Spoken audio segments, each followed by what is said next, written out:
Nous avons dit dans une étude précédente que le livre d'Esdras représente la souveraineté de Dieu, tandis que le livre de Néhémie représente la coopération de l'homme à l'égard de cette souveraineté. En retournant à Esdras, si ce livre est l'expression de l'activité souveraine de Dieu, Dieu agissant du ciel, de son propre chef, du fond de lui-même, alors, qu'est-il en train de faire? S'il a réveillé l'esprit de Cyrus, roi de Perse, et si Cyrus fit ce décret, et si le décret était le résultat d'une œuvre de l'Esprit de Dieu en Cyrus, alors, lorsque Cyrus dit « et du sel à discrétion », ce fut une incitation de la souveraineté de Dieu qui lui fit dire cela. Cyrus fut assurément un instrument de la souveraineté divine. Vous savez comment Ésaïe parle à son égard? Ainsi parle l'Éternel à son oint, à Cyrus. Je t'ai saint avant que tu me connaisses. Ésaïe 45, 1 et 5. Un instrument dans la souveraineté de Dieu. Et maintenant cet homme, sous l'emprise de la souveraineté de Dieu, dit « et du sel à discrétion ». Toutes ces autres choses peuvent n'avoir que très peu de signification.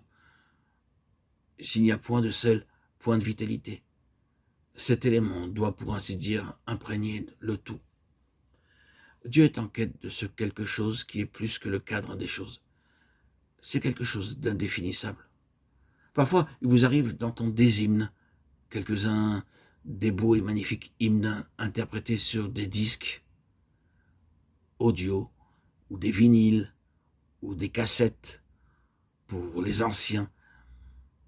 Ces hymnes peuvent être chantés par deux sortes de gens. Certains d'entre eux peuvent être chantés par un chœur très capable et très artiste, avec une technique parfaite, un art merveilleux, une harmonie magnifique, et par de superbes voix.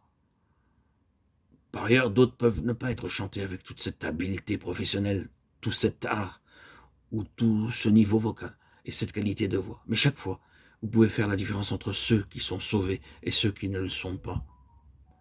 Vous savez que d'un côté, c'est un chœur paroissial des gens inconvertis. Je veux dire ceci, peut-être est-ce là un jugement dur. Il y a quelque chose qui manque. C'est merveilleux, c'est magnifique, mais il y a là quelque chose qui est absent et qui vous manque. De l'autre côté, vous savez que ces gens sont sauvés, ils chantent parce qu'ils aiment le Seigneur. Ils ont une relation avec le Seigneur. Bien entendu, il faut un chrétien pour discerner la différence. Mais il y a une différence. Vous le savez vous-même, vous l'avez entendu. C'est simplement le sel, ce quelque chose d'indéfinissable qui fait toute la différence entre ceux qui sont dans une relation vitale avec le Seigneur et ceux qui font la même chose sans cette relation. Ils ont tout le semblant, toute l'apparence, toute la grosseur du sel. Oui, mais il y a quelque chose qui est absent. Le sel est sans saveur. Nous ne voulons pas simplement une technique, une doctrine correcte et juste une pratique chrétienne convenable. Des formes, des liturgies et tout le reste. Ce qui est nécessaire que ces choses soient présentes ou non, c'est qu'il y ait ce quelque chose de vital qui amène les gens à réaliser « Oh, eh bien, ils peuvent n'être pas artistes, ni des gens formidables capables. Il peut ne pas y avoir toutes les marques d'une compétence remarquable en ce qui les concerne. Mais vous rencontrez le Seigneur, vous enregistrez quelque chose d'indéfinissable qui répond à votre cœur. Et c'est là ce qui importe.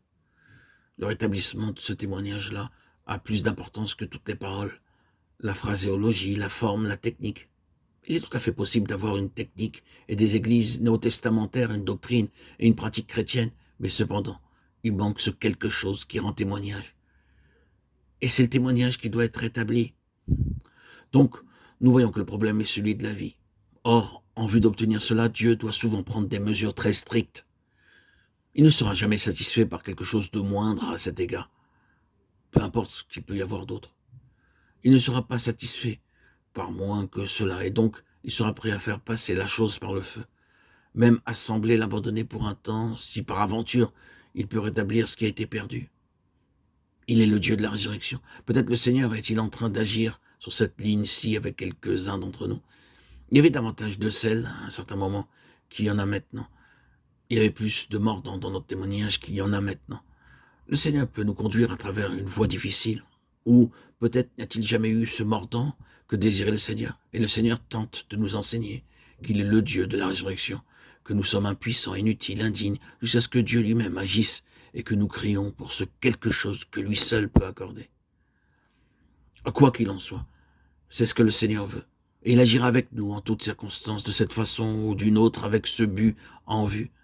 Ces façons d'agir auront pour objectif qu'à la fin, il y ait un témoignage à son triomphe absolu sur le pouvoir de la mort, ce que seul le Seigneur peut faire.